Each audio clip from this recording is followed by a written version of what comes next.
해외시장 얘기를 좀 해볼 건데요. 우리 유안타 증권의 유동원 본부장님 모셨습니다. 어서 오세요. 네, 어서 오십시오. 안녕하세요. 네, 안녕하십니까. 왜 제가 없는데 두 분에서 막 다투고 있어요. 같이 해야지. 아니 요즘에 저를 좀 많이 이렇게 돌려깎기 하시더라고요. 왜 그래요? 아니 후배한테 네. 후배한테 이렇게 좀 더 네. 잘 해줄 생각을 하셔야지. 네. 뭐 너를 내가 잘 관찰하겠다는 둥 뭐 이렇게 하시면 네. 안 되시잖아요. 아니, 저희는 워낙 이제 친하고 사실 후배라고 해봤자 그 우리 부장이랑 저랑 뭐 나이 차이 얼마 안 나고요. 근데 그냥 거의 아까 막역한 사이예요. 사실은 그 네. 사전에 이제 잠깐 그 네. 방송 시작하기 전에 토크했을 때 네. 우리 박 박사님의 그 과거 행적에 대해서 밝힐 게 많았었는데 그것도 네. 밝히지 못하게 하시고 네, 뭐 이렇게 네. 제가 좀 아쉬웠습니다. 아, 소식적에 뭐 안 놓은 사람 있습니까? 뭐 네, 제가 NH 있었잖아요 옛날에. 그렇죠. 여기 다 여기 우리 아까. 유 본부장님도 NH 같이 있었던 네. 많이 얘기를 들었었습니다. 뭐 아, 예? 많이 얘기를 들으셨어요? 아니 뭐 화려하셨군요. 한참 뒤에 아니 그게 아니라 지금 그게 제가 아니라 왜 잘 알고 있기로는 말 집어넣기 없기. 그 저거는 굉장히 능숙하다고 들었어요. 이 자, 가무 뭐지? 쪽, 뭐지? 자, 가무 이부. 쪽은 굉장히 자, 뛰어나다고 얘기 자, 들었습니다. 2부 바로 시작하도록 자, 하겠습니다. 오늘은 자, 우리 각도님 위험해. 오늘 위험하니까. 위험하니까 오늘 각도기님 얘기를 좀 들어보죠. 네. 자, 각도님 얘기 오늘 네? 어떻게 아니 그래도 좀 이렇게 한번 발제는 좀 깔아 주시고 예. 오늘 제가 각도기님 얘기 듣고 네. 어떤 얘기로 답변할지 제가 얘기를 해볼게요. 오늘. 저는 이제 하도 제일 관심 있는 게 지난 한 주 꽤 세게 빠졌어요. 나스닥이 그렇죠. 그래서 네. 내일 CPI가 좀 높게 나오면 그걸 상당 부분 녹인 거 아닌가 하는 생각이 좀 들거든요. 그래서 CPI가 한 6.3 정도 나와도 이렇게 그냥 싹 넘어갈 수 있지 않을까. 그걸까 아니면 야 5.00으로 다 세팅 끝내놨는데 이 세팅 값이 5.25로 좀 올라가는 거라서 그거 반영하면서 지난주에 녹인 건가. 그래서 둘 중에 뭘 얼마나 녹였을까 하는 고민이 좀 있어요. 일단 뭐 그럼 그 얘기는 좀 짚고 넘어가시죠. 최근에 이제 아까 일부에서 제가 살짝 물어봤는데 1월 달에 금리가 많이 빠졌다가 또 이번엔 좀 많이 올라오면서 네. 약간 좀 밸류 현상에서 좀 부담 주는 것도 있는 것 같고 음. 그다음에 이제 최종 금리에 대해서 시장은 연준은 5.25였지만 시장은 5.0을 갔다가 네, 그랬었죠. 그 동안에는. 지금 다시 그냥 5.25가 맞나 보다 뭐 이렇게 하고 있고 혹자는 야 아니야 5.5까지도 봐야 돼 뭐 이러고 있는 것 같은데 그것 치고는 시장은 충격은 안 받아요. 그렇죠. 작년에 비해서는 네. 확실히 터미널 거의 다 가까워왔기 때문에 그런 건지 네. 5.25든 5.5든 뭐 그렇게 큰 충격은 안 받기는 하는데 네. 근데 5.5까지 가면은 시장이 너무 부담되지 않겠습니까? 그러니까 예. 자 본부님 어떻게 보십니까? 최근에 금리 상승에 대해서 주식시장이 견조한 반응을 보이는 이유가 자신감인지 아니면 아직도 이 연준과 계속 싸움을 벌이고 있는 건지 안 믿는 건지 어느 쪽으로 지금 해석을 하고 계실까요? 저 반대로 생각하고 있잖아요. 금리 내리면 장 빠진다고. 아하 오히려 네. 그래서 아무튼 지난주에 저희가 좀 쉬어야 된다는 얘기는 했잖아요. 그렇죠. 1월 한 달 플러스 한 일주일 사이에 뭐 지수가 뭐 지금 빠졌는데도 지금 보시면 S&P가 6.5%고 나스닥이 12%이고 중소형주가 9% 올랐으니까 네. 뭐 거의 두 자릿수 상승률을 보여줬던 한 달 좀 넘는 기간이고 그다음에 이제 저희가 숫자상 계산했었을 때 금리 5%를 집어넣으면은 더 이상 오르면 안 되는 거고 예, 금리 3.5%를 집어넣으면은 여기서 한 5에서 10% 최소 좀 많이 보면은 10에서 20% 정도 네. 그러니까 올라야 될 부분의 절반이 올랐으면 쉬어야죠. 예, 그래서 쉬어야 된다라는 얘기를 했었고 뭐 차트들 보면은 거의 뭐 추세적인 변화인지 아닌지에 대한 좀 헷갈리게 만들어 놓긴 했어요, 그죠? 네. S&P 500선 보시면은 60일선 뚫고 올라가는 듯했다가 볼린저 중단 찍고 내려오는 그런 모습 보여주고 있고 나스닥도 마찬가지로 61선 찍고 좀 내려오는 모습 보여주고 있고 그래서 좀 쉬어야 되는 거는 맞는데 이제 중요한 거는 얼마나 쉴 거냐 언제 돌릴 거냐 뭐 이런 부분들이겠죠. 그래서 저희가 지금 최근에 보고 있는 것 중에서 지금 다음 주가 중요하죠. 다음 주가 이번 주죠. 이번 주 이번 주죠. 내일 네, 내일이죠. 이제 발표가 되죠. 그래서 지금 좀 들여다보면 전망치가 지금 CPI가 6.2%입니다. 이전치 6.5에서 전망치가 지금 6.2니까 사실 그렇게 많이 떨어지는 거가 아니라고 지금 집어넣고 있어요 벌써. 네. 그리고 근원도 5.5, 그러니까 5.7에서 5.5. 그러니까 전에처럼 뭐 굉장히 큰 폭에 뚝뚝 떨어지는 게 아니라 좀 최근에 또 가격들이 좀 올라온 것들이 있다라고 지금 생각하는 것 같습니다. 네. 좀 생산자 물가 지수는 근데 보시면은 거의 뭐 0.8%포인트 정도 더 떨어질 거다. 요것만 보고 있으면 기업의 마진이 어떻게 될까요? 오히려 더 올라야 되겠죠. 예. 어쨌든 뭐 여태까지 지금 저희가 실적에 있어서 지금 금리 부분에 있어서는 저희는 어쨌든 5%에서 5.25가 너무 높은 금리다라고 저희는 생각하거든요. 네. 장기적으로 제가 여러 번 말씀을 드렸습니다만 이건 저희의 분석인데 계속 네. 말씀을 드렸지만 장기적으로 미국이 감당 가능한 정도 수준의 미국 정부가 감당 가능한 수준의 금리 수준이 3.25에서 3.5% 정도 될 거다고 얘기를 하고 있으니까 금리가 만약에 3.25 근처까지 내려가면 너무 많이 내려간 거죠. 그래서 그렇죠. 지난주에 지지난주였나? 3.39까지 10년물 기준금리 네, 거의 3.3 근처까지 갔었어요. 네. 그래서 일시적으로라도 그러면은 저희는 연말까지 한 3.5 정도로 매칭을 저희 시켜놨기 때문에 뭐 그 정도에서 큰 변화가 없을 거라 생각하고 거기에 맞춘 밸류에이션으로 저희는 들여다보고 있습니다. 네. 그러면 이제 결국은 지금 어느 정도의 실적이 반영이 되고 있느냐 이런 부분이 상당히 중요한 것 같아요. 네. 네, 그래서 지금 2022년 4, 4분기 실적에 지금 내용들이 나오고 있는데 전체 기업들의 한 70%가 실적을 발표를 했습니다. 보시면은 이제 69%의 기업이 예상치 1.1%포인트 정도 상회하고 있고요. 매출은 63%의 기업이 예상치의 1.4%포인트 정도 상회를 하고 있어요. 이익 증가율은 지난주까지만 해도 마이너스 5.3이었는데 이거보다 살짝 좋아졌어요. 마이너스 4.9. 그러니까 결국은 이미 4, 4분기 전망이라든지 올해 1, 4분기 전망이라든지 2, 4분기 전망은 상당히 많은 폭의 어떤 조정이 이미 일어나고 있어요. 실질적으로 실적이 나오면은 저희가 생각할 때는 이것을 더 하회하기보다는 오히려 더 상회할 가능성이 더 높다라고 계속 말씀을 드리고 있고 오히려 저희가 걱정하는 거는 3, 4분기, 4, 4분기인데 3, 4분기, 4, 4분기는 여기 나와 있듯이 EPS 증가율이 3.4, 10.1입니다. 너무 높아요. 저희가 생각할 때. 예, 그래서 이렇게 되려면은 진짜 인플레이션은 왕창 잡히고 아니죠. 왕창 안 잡히고 예, 생산자 물가 지수는 왕창 떨어지고 뭐 이런 식이 돼야 되는 거잖아요. 그래서 그게 정답인지 아닌지 저희도 정확한 답은 없어서 그건 이제 지켜보겠고 근데 저희가 알 수 있는 것은 어쨌든 1, 4분기, 2, 4분기 실적까지는 저희가 생각할 때 시장이 이미 벌써 안 좋은 부분을 많이 반영을 시켰었기 때문에 그것보다 조금 나은 숫자가 나오면 주가는 안 빠진다라는 거죠. 네. 그래서 지금 실적 나오고 있는 것들이 그렇게 나쁘진 않아요. 물론 전체적으로 나빠요. 근데 이제 개별 종목을 골라내면은 참 나쁘지 않습니다. 네. 그런 모습을 좋아하고 있고요. 네. 그 다음에 이제 여기 보시면은 이게 이익 조정치의 변화인데요. 보시면은 과거의 사이클을 보시면 2015년, 요 16년 요때 사이클 마이너스 그리고 2019년, 2020년 큰 폭의 마이너스 또 그 전에는 2007, 8년이잖아요. 네. 근데 저희는 요때 2015년, 16년의 마이너스 쿼터를 지금 생각하거든요. 그럼 보시면은 이게 4, 4분기죠. 지금 첫 쿼터. 그 다음 1, 4분기, 2, 4분기 그리고 나서 되돌아가는 거. 그러면 지금 전망치가 생각보다 괜찮을 수 있다라는 생각을 합니다. 뭐 실질적으로 3, 4분기, 4, 4분기에 이익 증가율이 나타날 수도 있다 생각해요.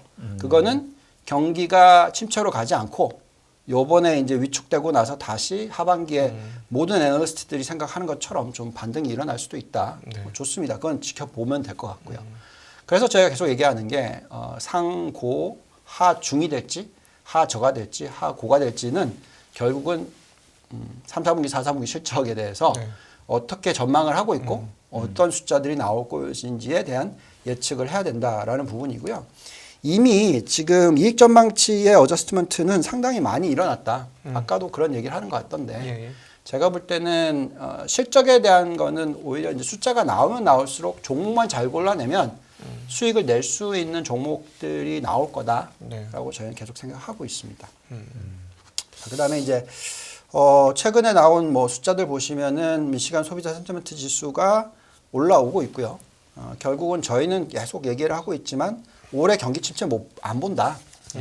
경기 둔화는 될 수 있지만 경기 침체로 가지는 않을 거다 정도로 저희는 생각하고 있고요.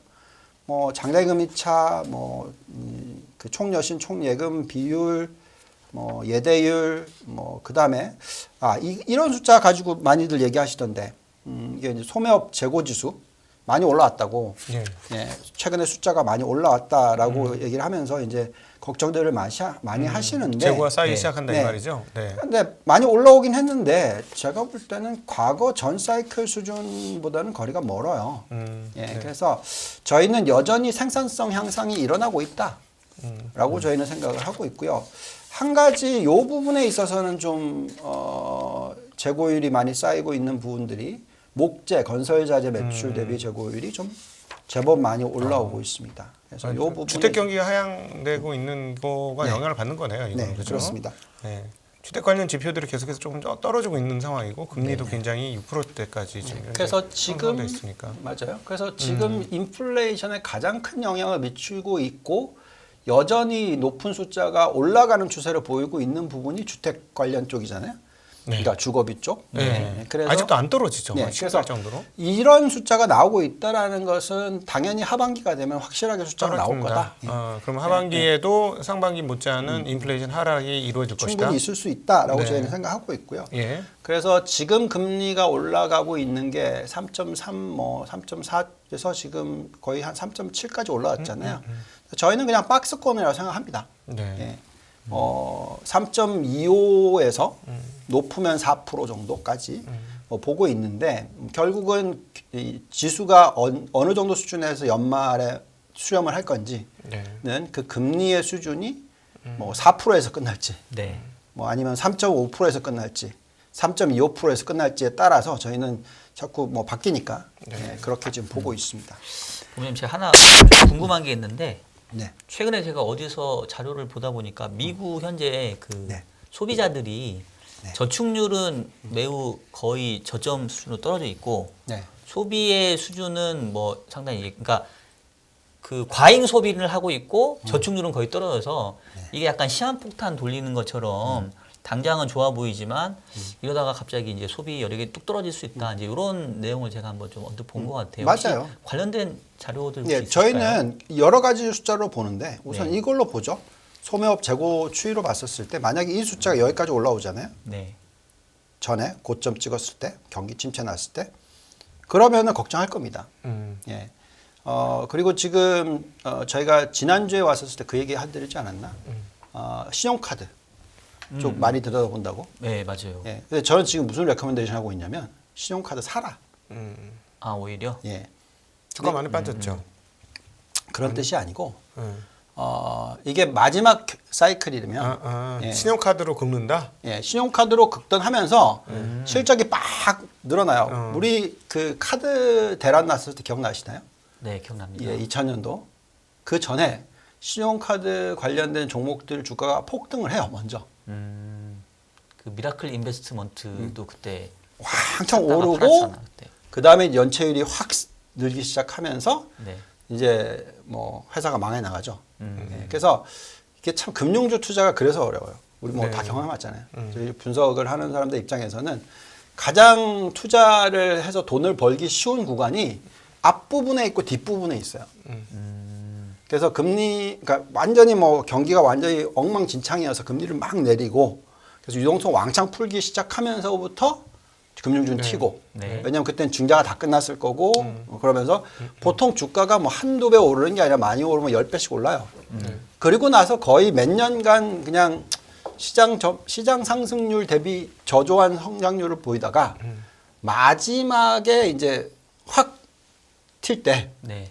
예, 그때가 그 경기가 침체가 바로 일어나기 전 정도 한 1, 2년 정도 또 튀어요. 주가가. 그래서 지금이 그럴 수도 있다. 예. 참 그때 저희가 보여드렸던 게 금융업종이 S&P 500에서 차지하는 비중 이익 중에서 네. 그 2007, 8년도에 가장 높았을 때가 30%. 지금이 14%. 근데 이게 확 올라가면서 20% 뚫을 거예요. 네. 갑자기 그러면 이제 위기 신호다. 근데 그게 위기 신호로 시장은 안 받아들이고요. 경기가 상승하고 좋은 것이다. 좋은 거라고 생각을 할 수도 그러겠지. 있고요. 그러면서 이 주가들은 튑니다. 예. 근데 이제 연체율이 거기서 쫓아오면서 이제 이 타격을 깨지는 게 매겨. 나오잖아요. 타격을 매겨. 그럼 그게 이제 경기 침체로 넘어가는 거고, 그러네. 넘어가는 거고 그게 아니라 실질적으로 소득도 늘어나고 뭐 이렇게 하면서 연체율이 안 올라가요. 그러면 계속 가는 거죠. 그렇지. 예, 그래서 네. 그걸 보면 되는데 지금은 저희는 네. 숫자를 돌려보면은 제가 보여드릴게요. 여기 바로 넘어가죠. 뭐. 저희가 금융주를 최근에 보면서 이 숫자 너무 좋다 이런 생각을 했어요. 금융업입니다, 이게. 금융업의 상대적인 매력도 점검을 쭉 했는데 1등이 마스터카드가 올라왔고요. 2등이 페이팔, 3등이 비자, 4등이 아메리칸 익스프레스예요. 네. 다 카드입니다. 너. 여기에 이제 전자상 거래까지 들어와요. 어. 예, 그래서 저희는 지금 이제 박 박사님께서 말씀하셨던 질문하셨던 부분에 있어서 저희는 네. 어떻게 생각하냐면 맞아요. 저축률이 많이 떨어졌어요. 근데 저축률이 높았던 역사상 미국이 없었어요. 그냥 코로나19 때 그때가 좀 특이했었죠. 그때 특이하게 너무나 높았어요. 네. 네. 그러면서 가계의 펀드멘탈이 지금 역대 정말로 튼튼한 상황이란 말이죠. 그래서 전에도 보여드렸지만 가계의 부채 비율이 지금 70%대, 70%대 중반이에요. 네. 더 떨어졌어 오히려. 80%대에서 더 떨어졌어요. 네. 그리고 이자율이 높아도 감당을 해내. 게다가 일자리가 안 줄죠. 그러니까 어쨌든 돈은 벌어요. 그 이자는 내는 거죠. 그 신용을 가지고 더 써요 또. 왜냐하면 미국 사람들은 굉장히 소비지향적이다 보니까. 네. 그래서 저축률이 떨어졌다 하더라도 자기네들의 순자산 가치가 있다고 생각하고 그리고 계속 이득을 벌어들이고 있기 때문에 카드를 쓴단 말이죠. 네. 그게 확 매출과 연결이 될 겁니다. 그래서 저희가 지금 초점 맞추고 있는 업종들을 보면 좀 리스키할 수는 있으나 위험이 있을 수는 있으나 전자상 거래 쪽, 그다음에 신용카드 쪽 이런 쪽에 대해서 저희 관심이 많고요. 네. 저희 실질적으로 포트폴리오에 지금 실었습니다. 10% 정도까지. 말씀을 듣다 보니까 이번에 왜 미국이 침체 다 난리를 폈는데 침체 아니고 연착륙 될 거라 그러고 서머스 교수도 연착륙 될 가능성이 높아졌다 그러고 연준 인사들도 우리 그냥 잘 넘어갈 수 있다라고 얘기하고 하는 것들을 따져 보니 미국의 저축이 튼튼했기 때문에 미국 가계가 튼튼했기 때문에 소비가 뒷받침되고 있는 상황이고 그리고 거기에다 고용도 뭐 좋지 않은 고용이도 어떤지 모르겠습니다만 고용도 최소한은 유지가 되고 있는 상황이고 그렇죠. 이러다 보니 다른 지표들이 옛날 같았으면 완전하게 침체가 나와야 되는 정도의 지표들이 나왔음에도 불구하고 그렇죠. 실물 경기가 상당히 강했다. 근데 이 상황들이 아주 오래 가면은 그때 망가질 수 있겠지만 아직까지 조금 견딜 체력은 좀 남아 있고 여기서 이제 인플레이션이 빠져서 금리도 빠진 쪽으로 가면 그냥 스무스하게 넘어가고. 저는 이렇게 한 1년 정도 이 높은 금리가 유지되면 내년에는 조금 문제가 되겠네요. 네, 내년에는 문제가 될 수는 있는데 네. 또 그렇게 빨리 안 올 겁니다. 그러니까 저희가 지금 시장과의 차이점이라고 좀 말씀을 드리자면 네. 시장은 이렇게 생각했던 것 같아요. 작년에 워낙 그 전년도에 유동성을 너무너무 많이 풀었으니까 그 유동성을 회수를 하면 당연히 지수는 빠진다. 네. 유동성을 회수를 하면 당연히 소비가 위축이 된다. 그렇죠. 그러면서 경기 침체로 넘어간다. 이 논리를 폈어요. 네. 근데 이제 저희는 어떻게 생각을 했냐면 유동성을 정말 많이 풀었는데 그 유동성을 회수하는 수준이 아무리 회수를 해도 너무나 돈을 이미 많이 줬다. 개인들한테. 그렇죠. 헬리콥터만이로. 그렇죠. 그러니까 이 사람들이 가지고 있는 여유를 가지고 계속 쓴다는 거죠. 그럼 기업들도 여유가 있어요. 실질적으로. 지금 이익이 빠진다고 하지만 여전히 S&P 500의 ROE가 19% 20%란 말이죠. 예, 나스닥의 ROE가 20%가 넘어요. 그러니까 빠졌다고 하는데도 불구하고. 그러니까 결국은 그렇기 때문에 유동성을 회수를 했다 이퀄 경기 침체가 아니라는 얘기를 자꾸 저희가 해드리는 거죠. 예대율이 너무 낮아. 은행이 대출해 줄 수 있는 룸이 많아. 개인들이 대출을 하고 싶은 욕구도 있고 쓸 수 있는 그 기반이 튼튼해. 네. 그러면 이게 바로 경기 침체로 안 넘어간다는 얘기죠. 억지로 완전히 막 여신을 회수를 하지 않는 이상, 못 쓰게 만들지 않는 이상. 근데 이제 신용카드나 은행들의 입장에서는 지난 10년 동안에 뭐 아니면 뭐 최근에 이익을 그렇게까지 많이 못 벌어들였어요. 왜냐하면 옛날에는 ROE가 막 20%에서 30% 왔다 갔다 하던 기업들이 미국은 지금 ROE가 10%에서 15%로 왔다 갔다 하고 있단 말이에요. 네. 근데 연체율이 이렇게 낮은데 대출 안 해준다고요? 연체율이 이렇게 낮은데 신용카드를 안 쓰게 한다고요? 저는 그거는 불가능할 정도라고 저희는 생각을 했죠. 네. 그래서 지금 그 얘기를 해드리고 있는 거고. 네. 근데 말씀하신 대로 우리 각동님께서 말씀하신 대로 내년도에 네. 막 예대율이 지금은 뭐 보시면은 거의 지금 계속 올라가고 있어요. 네. 이 숫자 보여드리면 거의 지금 70% 근처까지 왔습니다. 예대율이요? 네. 좀 많이 올라왔다라는 말씀이신가요? 네, 올라왔어요. 네. 어디 갔냐? 죄송합니다. 예, 찾으시는 동안 네, 네. 잠깐 이제 결국은 최근에 카드사들의 뭐 예상 ROE가 좀 많이 높아져서 지금 카드사의 업종 매력, 그러니까 금융 업종 내에서도 카드사들이 넘버 1, 2, 3 하면서 이제 업종 매력도 높아졌다고 좀 말씀 주신 것 같은데, 근데 제가 또 언뜻 듣기에는 약간 좀 마지막 불꽃 같은 좀 느낌도 들거든요. 네. 근데 이제 마지막 불꽃이라고 하는 게 의외로 좀 세고 길 수 있다. 뭐 이렇게 이해를 하면 될까요? 네, 이 숫자를 보면서 제가 말씀을 드릴게요. 지금 이게 예대율이에요. 이게 이제 뭐 카드도 나중에 여기 다 포함이 되겠죠. 근데 보시면은 과거에 98년 이후부터 훅 땡겼어요. 그래서 거의 100% 수준까지 갔었잖아요. 네. 그 터졌어요. 그리고 또 다시 금융위기 오기 전에 또 땡겼어요. 확 줄였다가 그러면서 또 거의 또 100% 수준까지 갔단 말이죠. 또 터졌단 말이죠. 여기서부터 이제 쭉 빠지고 하는 부분이 여태까지 엄청나게 헬리콥터 마니를 쓴 거예요. 그래서 가장 낮은 수준이 60%가 안 돼. 네. 자, 올라왔어요. 지금 68%까지 올라왔습니다. 예. 근데 코로나19 터질 때도 77%였어요. 여전히 낮은 숫자예요. 근데 네네. 물론 코로나19 때도 그때 정부가 걱정을 많이 했잖아요. 네. 그래서 요 정도 수준 가면은 은행권이 몸살이기를 할 수도 있다라고 저희는 생각하지만 네. 그 근처도 안 갔기 때문에 지금은 안 한다라는 얘기죠. 그래서 저희가 그때 숫자를 계산해 드렸던 게 뭐냐면 지금부터 네. 예금이 안 늘어. 늘지 않는다고 칩시다. 저축률이 낮다고 쳐요. 안 늘다고 치고 그럼 대출만 해줬을 때 77%에 언제 도달하느냐. 그게 딱 내년 말이에요. 네. 내년 말. 예. 그러면 이게 뭐 마지막 불꽃이라고 얘기하기도 되게 그러네요. 아직도 뭐 불꽃이 아니, 너무 지금- 긴데 마지막으로 아니, 얘기하기에는? 우리 이동 본부장님 말씀을 유추를 해보면 네. 하나 팁이 나왔는데 언제 위기냐면 연체율이 올라와야 되네요. 현재 상황이면 연체율 안 올라올 때까지는 위기 아니고 연체율이 이제 올라오는 추세가 만들어지면 빠른 사람들은 추세 만들어지면 그때부터 이제 그냥 도망쳐 이렇게 되는 거고 그게 안 만들어지면 아직 채울 때까지 시간이 꽤 걸릴 거고. 급격하게 들어와요. 아 급격하게. 네, 만약에 연체율이 확 뜨기 시작하잖아요. 네. 그러면은 보통은 신용카드 같은 경우에는 바로 자르잖아요. 네. 그러면 이제 여신 증가율이 안 된단 말이죠. 옛날에 우리나라 기억나시죠? 돌려막기, 네. 막 현금 서비스. 네. 그러니까 이게 똑같은 거예요. 미국은 리볼빙 크레딧이 많단 말이에요. 아 그렇지. 근데 연체가 아, 생기기 시작하잖아. 그럼 못 막는 그러면 거구나. 확 올라가기 때문에 아. 그때부터 대출 안 줘. 아, 그러니까 미국은 연체가 처음부터 되는 게 아니고 돌려막기가 되는 게 아니라 리볼빙이 되니까 하다 리볼빙이 맥스까지 차고 나서 연체율이 시작이 되는 거군요. 그거가 오는 네. 타이밍이 언제냐고 했었을 때 지금 절대 아니다는 거예요. 제가 아, 말씀드린 근데 연체율로 그 고점 보기에는 너무 후행 데이터 아닐까요? 연체율이? 우리나라 카드가 똑같았습니다. 기억나시는지 모르겠지만. 네. 그래서 그건 어쩔 수가 없어요. 아, 그거는 그러니까 이런 거죠. 금융회사들이 욕심이 많죠. 왜 작년에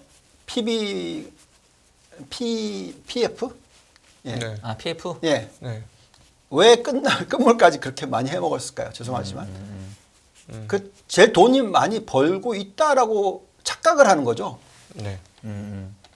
똑같아요. 금융이라는 건 그렇죠. 그래서 쏠림이 있죠. 예. 네, 그래서 제가 볼 때 신용카드의 연체율이 갑자기 급등을 하는 쿼터가 나오잖아요. 저는 그때가 되면은 이제 굉장히 위험한, 굉장히 조심할 거고요. 굉장히 큰 위험 사인이네요. 근데 이게 사실 지금 되게 중요한 게 지금 이제 우리 유보 부장님 말씀은 이게 2월 들어서 시장이 약간 쉬는 듯한 모습인데 지금 하락 리스크가 아니라 오히려 지금 상방 리스크, 상승할 리스크가 그러니까 만약에 내가 주식을 안 들고 있으면 주가가 상승하는 리스크 아니에요, 그것도. 그렇죠.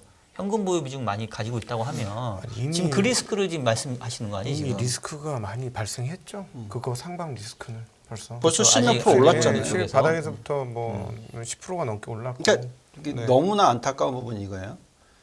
작년에 하반기 내내 빠뜨렸던 거를 한 달 만에 다 돌렸단 말이죠. 그렇기 때문에 만약에 예를 들어서 작년 12월 달에 못 버티셔가지고 다 주식 던졌어. 그럼 지금 너무 짜증나는 타이밍이죠.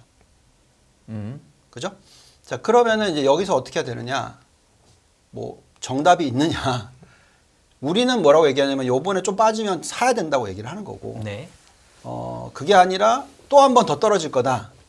그러니까 다 확인하고 나서 우리 사자. 네. 이 늦어요. 다 확인했을 때 주식이 언제 그게 네.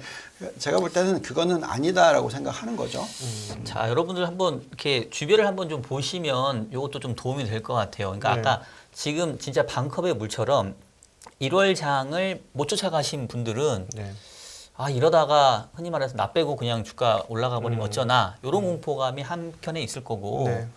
또 거꾸로 1월에 조금 뒤에 사신 분들은 음. 아유 쫓아가는데 역시 또 이러다가 또 빠지면 어쩌나 이렇게 공포감이 두 쪽에서 다 있을 것 같거든요. 근데 어느 쪽에 우려를 더 많이 하시는지를 한번 주변에 이렇게 서칭을 하시는 것도 한번 지금 도움이 될것 물어보죠. 지금 같아요. 우리 지금 채팅창에 많은 분들이 계신데 위로 네. 올라갈 게 무섭습니까? 아래로 떨어질 게 무섭습니까?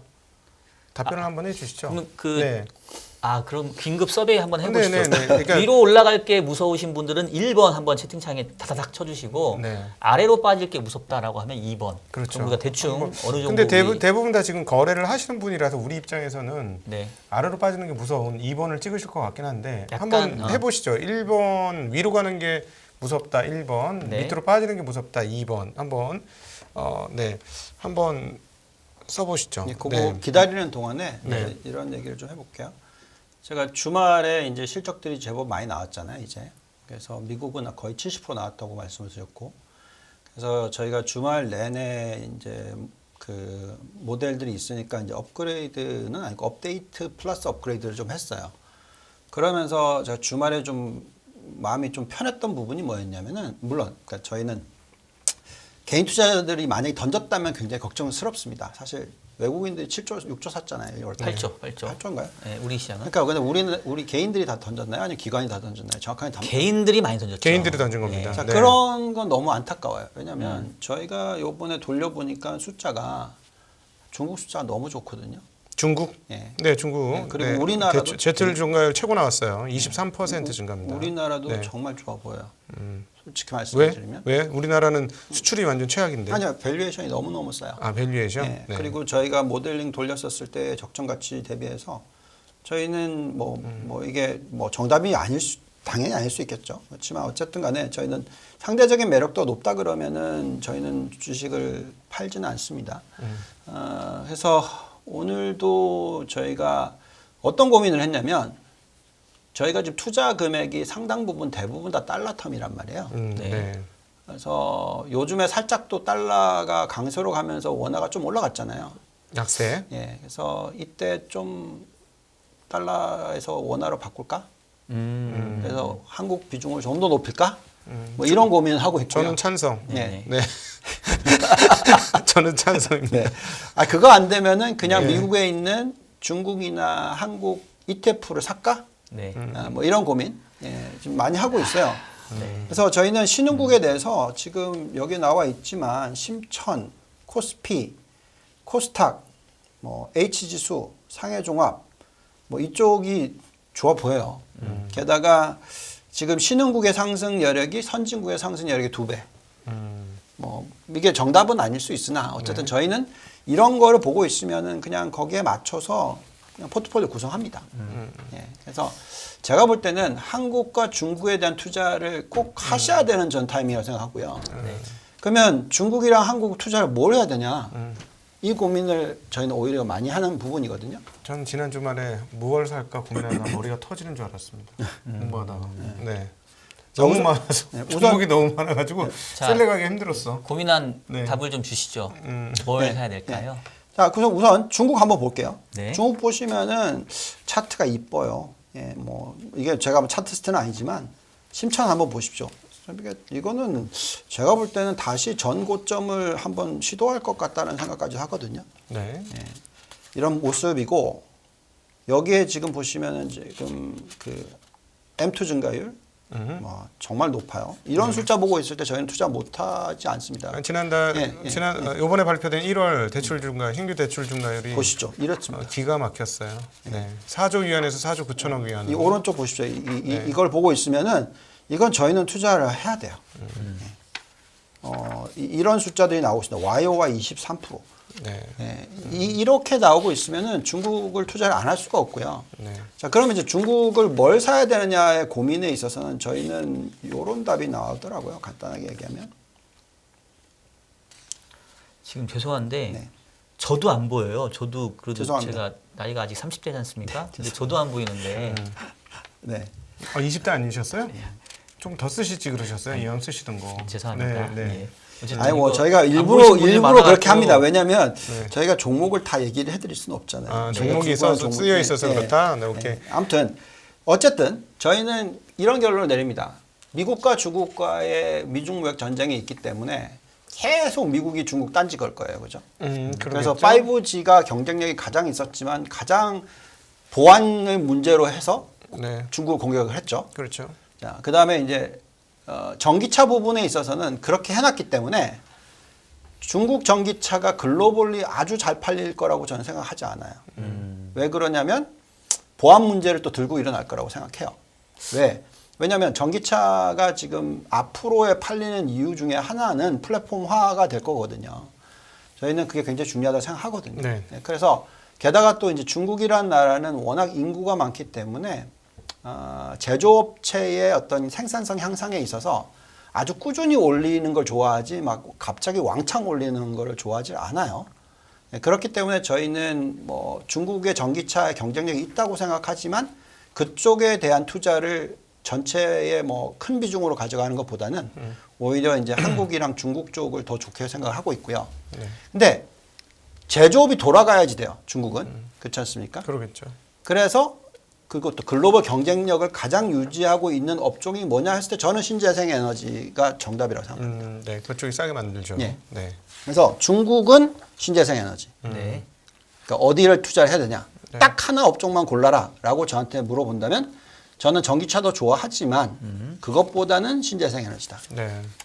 자, 중국은 그렇고 미국은 아까 얘기했던 카드 쪽인가요? 금융 쪽인가요? 아니면 요즘에 뭐 반도체 쪽도 아니 지금 다시 그러니까 미국 얘기 아니고 아시아로 넘어왔잖아요. 아, 그리고 아시아로 잠깐 이제 넘어왔어요? 점검을 좀 해야 되는데 네. 지금 처음에는 1번이 꽤 많았어요. 그 대답해 주신 분들 중에. 그러니까 네. 즉 하방이 무섭다. 아니 상방이 무섭다라고 네. 표현하신 분들이 꽤 됐어요. 그래서 오 이랬는데 뒤로 갈수록 2번이 많아집니다. 그래서 처음에는 1번이 많은 듯 하다가 중간에 비슷한 듯 하다가 뒤로 가니까 2번이 좀 더 많은 하방. 근데 아주 압도적으로 많지는 않고 조금 많았어요. 그런 상황이거든요. 지금. 네. 네. 예, 그래서 역시 그 하방이 더 무섭다 하는 쪽으로 갔는데 좀 네. 팽팽합니다 생각보다는. 아무래도 이제 저희 구독자분들은 좀 주식 기본적으로 좀 많이 약간, 하시는 분들일 네. 것 같고 또뭐 저희 제가 봤을 때는 유일한 리스크가 우리 셋 다 생각이 비슷하다는 거. 그게 제일 지금 찜찜한데 어쨌든 저희가 올해 연초부터 좀 시장을 좀 세게 말씀 좀 드리지 않았습니까? 네. 뭐 저희 구독자분들 조금 많이 쫓아와 주시지 않았나라는 개인적인 그런 해석도 그리고 해보는데 질문 중에 발류에이션이 싸다 이러든가 발류에이션이 한국의 발류에이션이 싸다고요? 무슨 말이냐 이런 다들 비싸다 그러던데요. 그렇죠. 라고 이제 문의를 하신 분이 있어서 말씀을 드리면 시장 전체 그 소위 말하는 그 EPS 대비 퍼 배수가 평균 뭐 10배보다 좀 높으니까 지금 상황이 그래서 그런데 여러분 기억하셔야 될 게 반도체 턴하는 순간 이 소위 말하는 PER 배수가 순식간에 뚝 떨어져요. 순식간에. 올해 만약에 3, 4분기나 4, 4분기 반도체 턴하면 이러면서 떨어질 정도로 빠질 거고요. 그건 너무나 뻔한 얘기고 그 다음에 업종 내부로 기업별로 들어가 보면 10배 이하에 있는 포진된 기업들이 굉장히 많습니다. 근데 이 10배 이하가 영원히 갈 거라고 생각하지 마세요. 네, 예, 앞서도 잠깐 초반에 언급되었습니다만 여러분들 덕분에 우리가 밸류에이션 상향의 그 수혜를 입을 가능성이 높아졌어요. 우리 운용자들 입장에서 너무 감사한 일인데 일반인들이 많이 이렇게 진입이 되면서 주주 가치가 뭔지에 대해서 훨씬 더 자각하게 되었고 그래서 왜 대주주와 개인 주주들이 차별이 돼야 되느냐 네네. 여기에 대해서 생각하게 됐어요. 이번에 SM도 사실 상당히 복잡할 수 있는데 내용들을 다 들어보더니 옛날처럼 대주주 편을 안 들어요 일반인들이. 예, 그래서 그런 측면에서 보면 이게 자리 잡으면 전반적인 밸류에이션에 올라갈 수 있어서 그 부분도 감안을 하셔야 됩니다. 네, 알겠습니다. 저 시간 별로 없죠. 그러니까 네, 왜 네, 본부장님 시간을 뺏어서 얘기했어요? 아니 보내고 이게 얘기했는데. 질문, 그러니까 아니, 진짜 설문을 했기 때문에 정말 진짜 중요한 타임이에요. 네. 딱 요 말씀 마무리 멘트 그러니까 해주십시오. 한국과 중국을 사야 된다. 네. 뭐 이거는 지금 여태까지 제가 미국만 얘기를 계속 해왔었기 때문에 네. 타이밍상 중요한데 진짜 중요한데 뭘 고르느냐가 정말 중요해요. 그렇죠. 제가 계속 각도기님이랑 얘기하면서 하지만 저희는 한국은 전기차예요. 한국은 전기차. 한국은 전기차다. 중국은 신재생. 네. 중국은 신재생이고 한국은 전기차다. 네. 이게 방법이든 어떻든 간에 네. 미국은 한국이 필요하고 네. 한국은 미국에다 공장을 지을 거고 근데 공장을 짓는다고 해서 이게 생산성이 떨어지는 게 아니고 더 올라갈 거다. 네.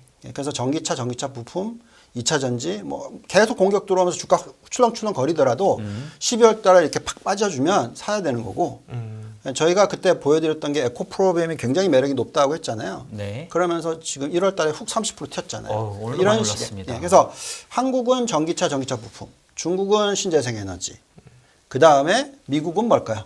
당연히 저는 IT입니다. IT. 뭐 로보틱스든 뭐 요즘에 뭐 챗GPT든 AI든, 뭐 AI든 이쪽은 아무리 한국이 반도체가 메모리가 강하다 하더라도 예, 미국이 최고입니다.